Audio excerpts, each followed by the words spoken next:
Hello, my name's Dave Spencer. I'm one of the trustee directors of OTA, Online Transport Archive, and welcome along to our YouTube channel.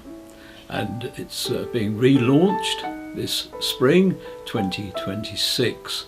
I hope what you're going to see is to your liking. We're using images from the vast array of photographers, including productions which were first made in the 1980s. In the following couple of decades, they were made by our now president, Martin Jenkins, and Wilf Watters. And they assembled a vast array of ancient footage, and these went on to form the foundation of what would become OTA. We became a registered charity in 2004 and are now an established British archive with content worldwide. So sit back and enjoy, relax, and thank you for joining us. And I hope that your trip into the past with us will make you want to visit once again. So bye for now.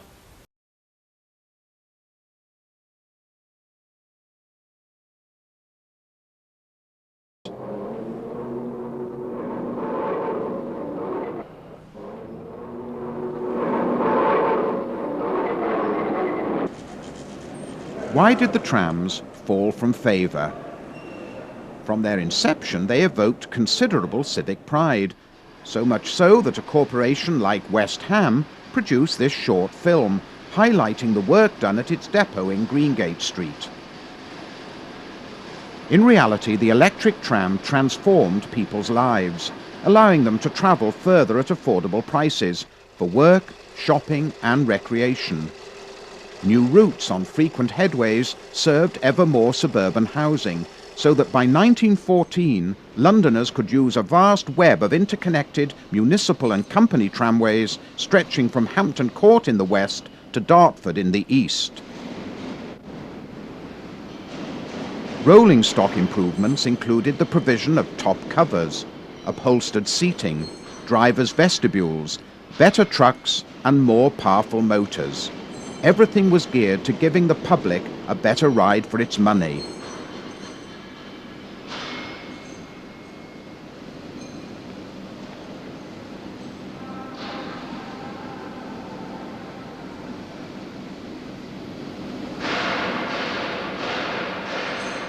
The infrastructure in particular required constant attention, otherwise riding quality rapidly diminished. This proved especially true when the tracks were badly neglected during both World Wars.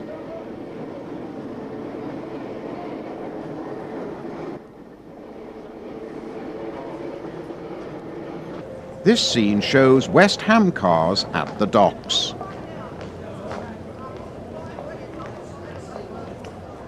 Due to manpower shortage after the First World War, the LCC used some open-top trailer cars.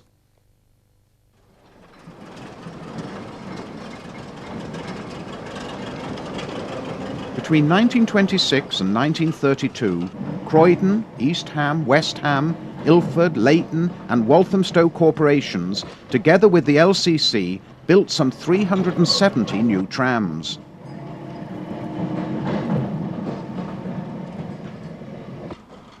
These Walthamstow LCC lookalikes made a terrible racket, but had a high turn of speed.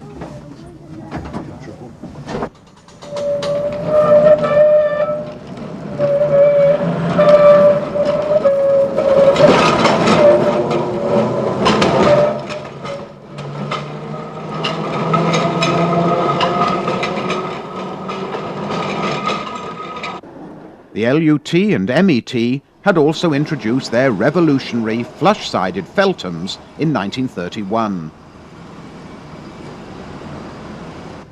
1932 saw the opening of the last tramway extension and the introduction of LCC No. 1 seen here.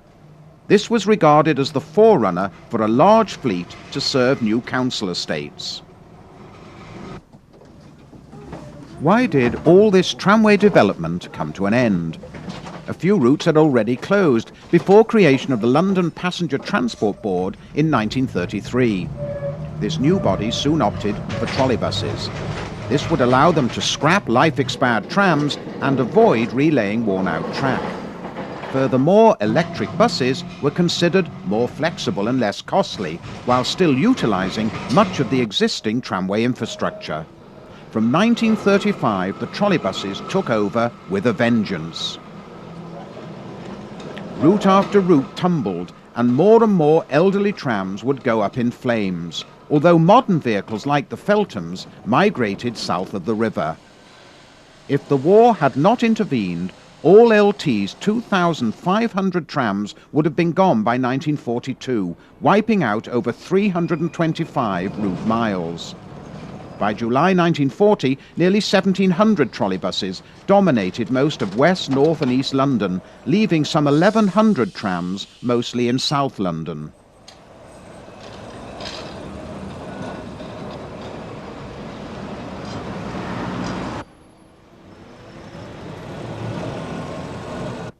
During the Blitz, many depots were badly damaged and services disrupted by craters and broken wires.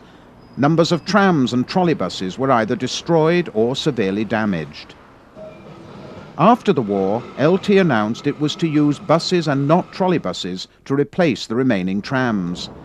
However, with new buses in short supply, many trams had to be strengthened or patched up, and several miles of badly worn track renewed, so that by the beginning of 1950, the system seemed in reasonable shape, with some 830 cars still carrying 30 million people a year. In October 1950 came the start of the long-expected 2-year conversion programme. To scrap the cars, a special graveyard was built at Charlton. This tramatorium had 34 tracks connected by an electric traverser. Some people did object to the scrapping, arguing the bodies should be placed on bomb sites for use as temporary homes.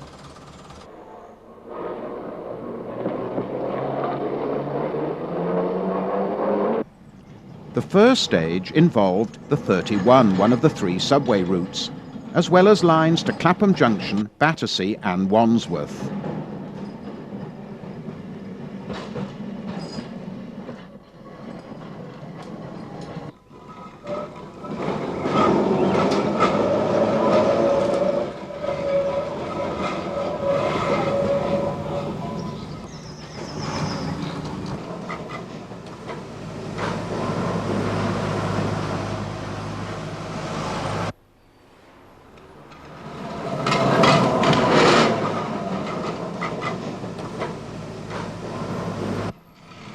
Also gone was the 34 Belt route running from Blackfriars to Chelsea. During its 9 miles, this was the only route to pass through 2 change pits.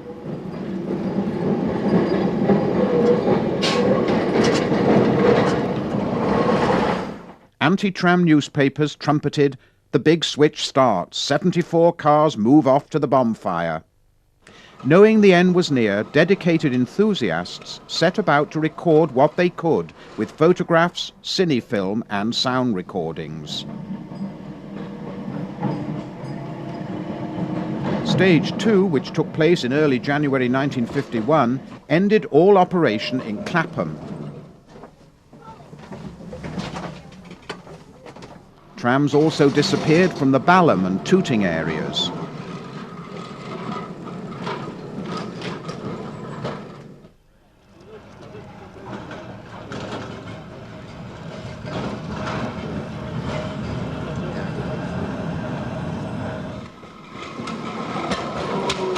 The biggest loss was the 9-mile run from the Embankment to Wimbledon, the last part of which was under the wires, and included some short sections of single track.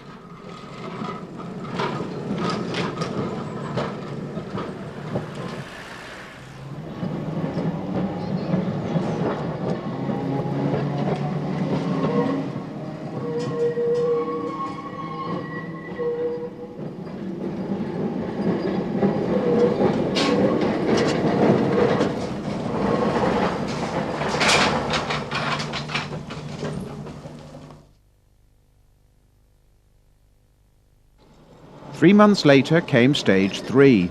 This brought to an end the 13-mile run to Purley with its long sections of well-maintained track. Journey time from end to end approximately 75 minutes.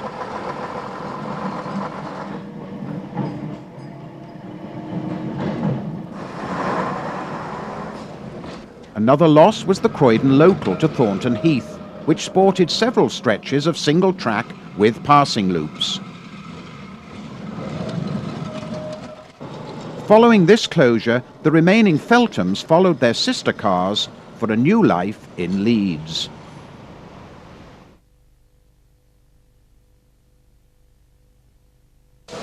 Stage 4 was carried out midweek and saw off 2 relatively short routes serving the war-damaged riverside areas of Bermondsey and Rotherhithe.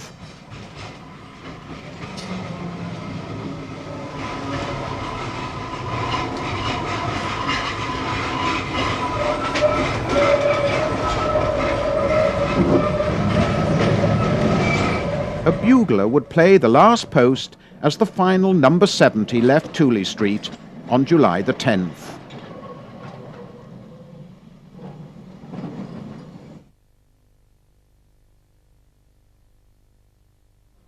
The 5th stage took place in October 1951 and involved 6 routes serving elegant neighbourhoods like Peckham and Dulwich.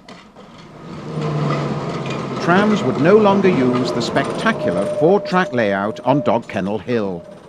For some 20 years, this 1 in 11 gradient was home to trams with 4 motors, which provided additional power and adhesion.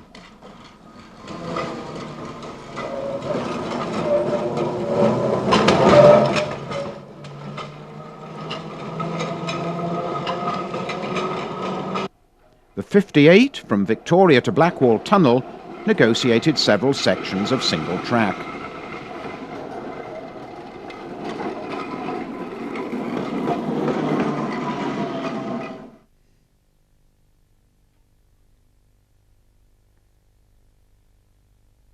On New Year's Day 1952, the capital still had quite a few trams, but not for long. Stage 6, the biggest so far, would kill off another 100 cars and 6 more routes.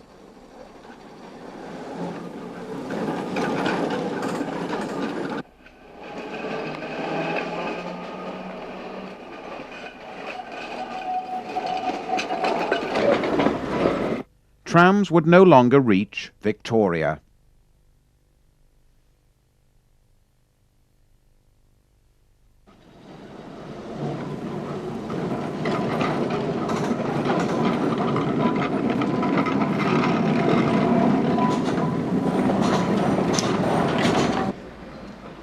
Also going was the overhead wire section along Downham Way, opened in 1928 to serve LCC housing developments.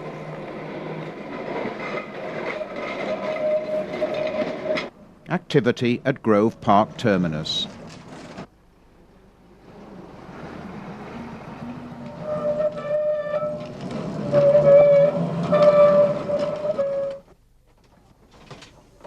An extraordinary manoeuvre occurred just after the change pit at Cold Harbour Lane.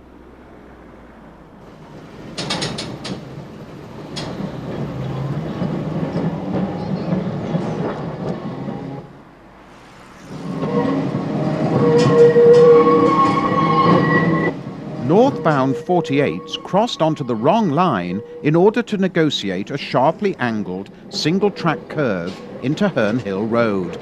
Imagine this happening in today's traffic. Stage 7 marked the end of the Kingsway subway and the last all-night cars. 2 long routes were involved, the 33 linking Manor House to West Norwood and the 35 Forest Gate to Highgate. This was the last route to be worked entirely on the conduit.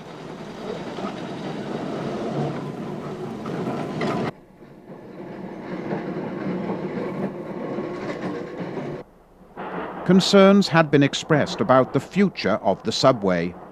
Some condemned the closure as the crowning folly of the tram scrapping policy.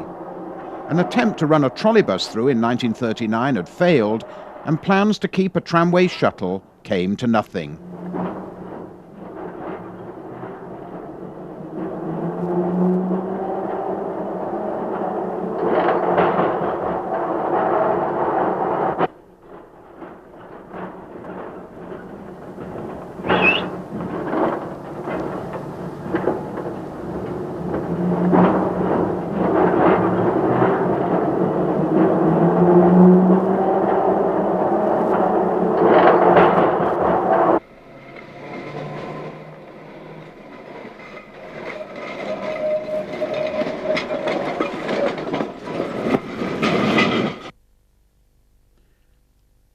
Might this once important tramway link be reopened? Stages 8 and 9 were now combined. On the night of the 5th-6th July 1952, the trams became stars, with thousands giving them an emotional send-off. 6 routes were involved, including the 12-mile run to Abbey Wood via Greenwich and Woolwich. These next scenes were mostly taken during the dying days of operation.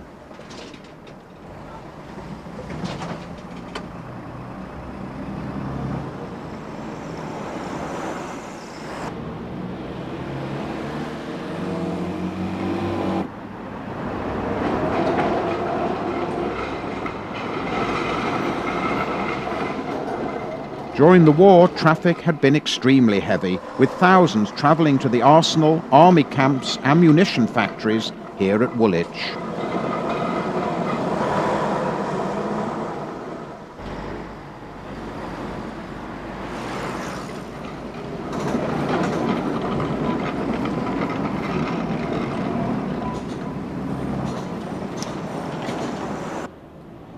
To prevent any interference with the delicate equipment in the nearby Greenwich Observatory, this section had once sported twin overhead wires.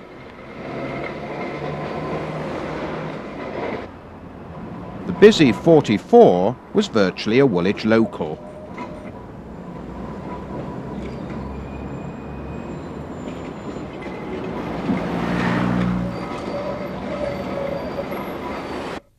During the last day, July the 5th, thousands struggled to board the trams, many of which carried valedictory inscriptions.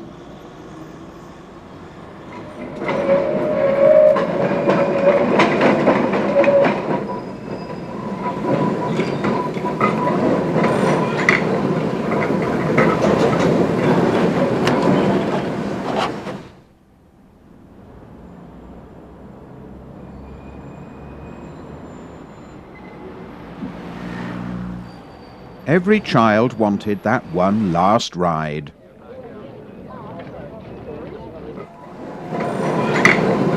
One chalked inscription had stated, somewhat prophetically, "You'll be sorry."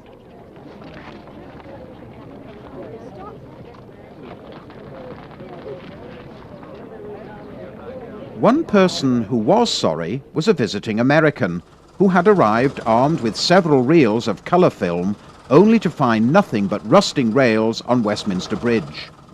Undeterred, he made his way to the tramatorium.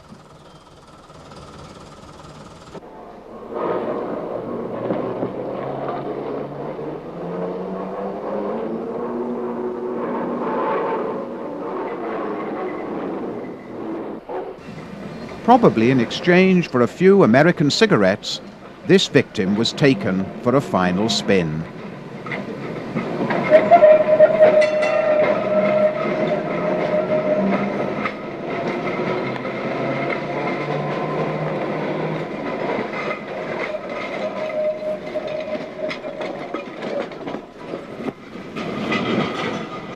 He also filmed the death throes of this ex-Walthamstow car.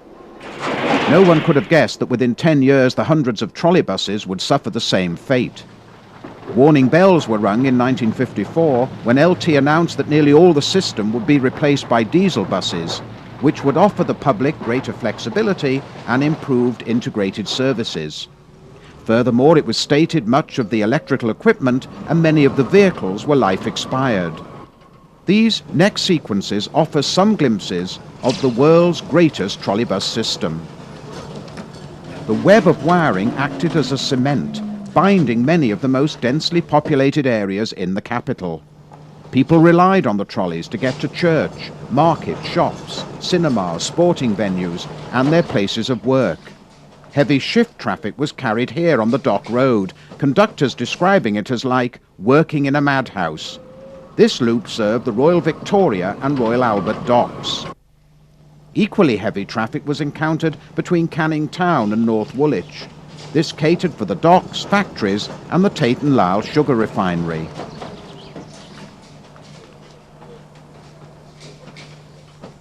Several routes linked the East End with the city.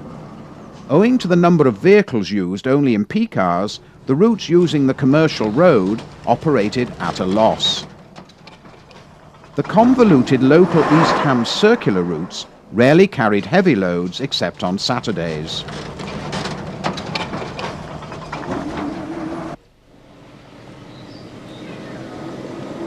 These served Stratford Broadway.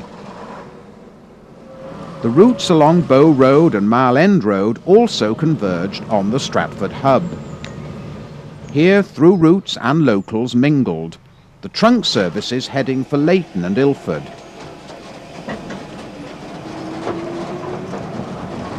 Ilford also had its own local routes, which should ideally have been extended to serve Dagenham and Romford.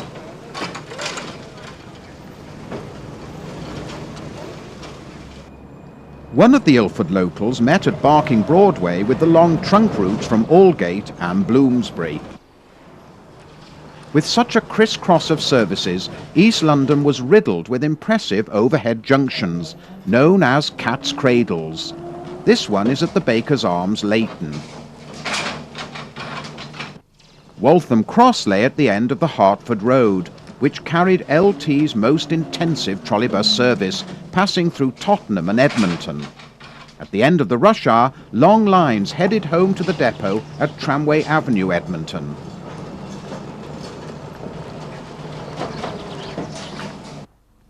On the corner, there was even a trolleybus cafe. Stamford Hill, another major trolleybus location. This even required the use of a pointsman.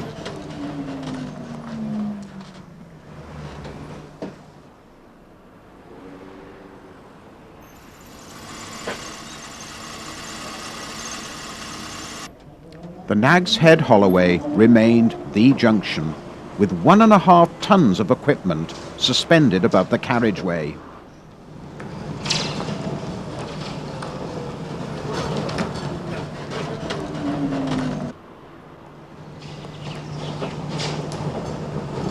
Other northern prongs brought trolleys from all directions to another hub at Wood Green.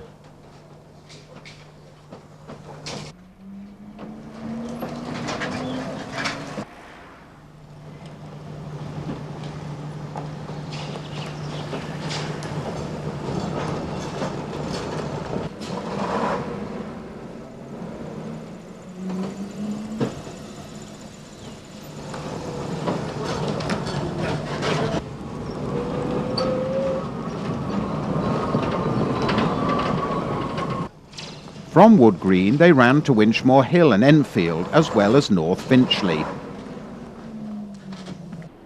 Several routes terminated at North Finchley, whilst others passed through bound for Barnet Church, some 11.5 miles from Moorgate.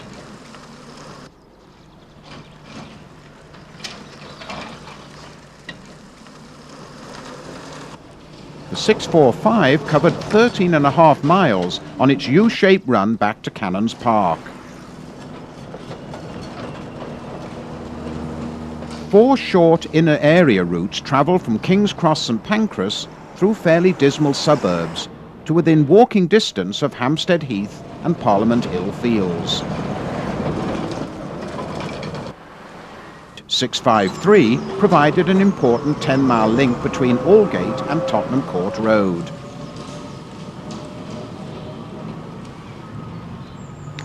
The Jubilee Clock Harlesden was a principal meeting point for some of LT's most profitable trolleybus routes.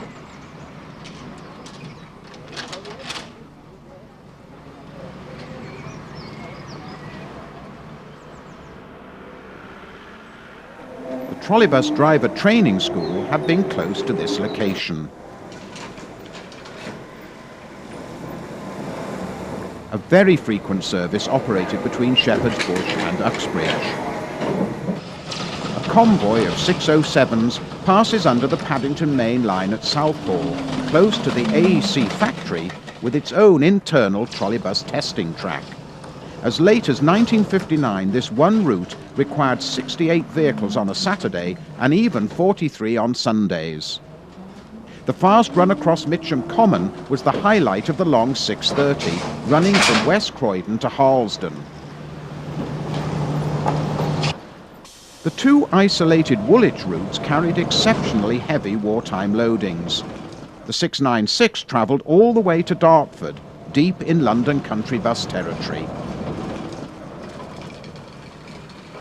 Since 1949, the Crystal Palace to Sutton service had been worked by LT's oldest trolleys.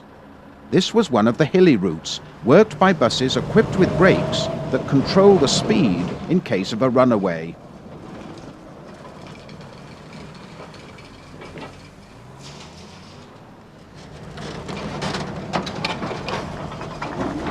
The other was Highgate Hill. Originally, the southwest area routes operating out of Fulwell and Isleworth depots were meant to have outlived everything else. However, when the modern Q1s were sold in 1961, the conversion date was brought forward. Two trunk lines ran together from Young's Corner to Bush Corner.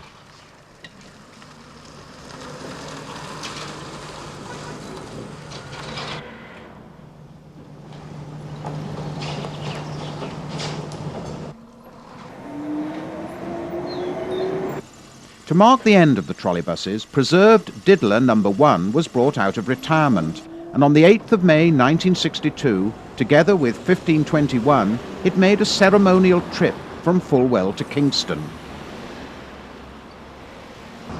In 1961, 125 Q1s went to Spain, to be distributed between various operators.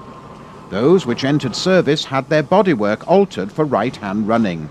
Some were given an additional door. In Bilbao, two even became 35-foot-long motorbuses with underfloor engines and left-hand drive. In La Coruña, a few were chopped down to single-deckers.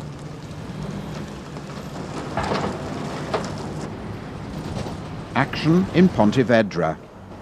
The last Londoner would be withdrawn in Spain in 1979. One has since returned home and is now fully restored to its original condition. So where can you still ride a London tram or trolleybus? This is the Sandtoft Trolleybus Museum near Doncaster.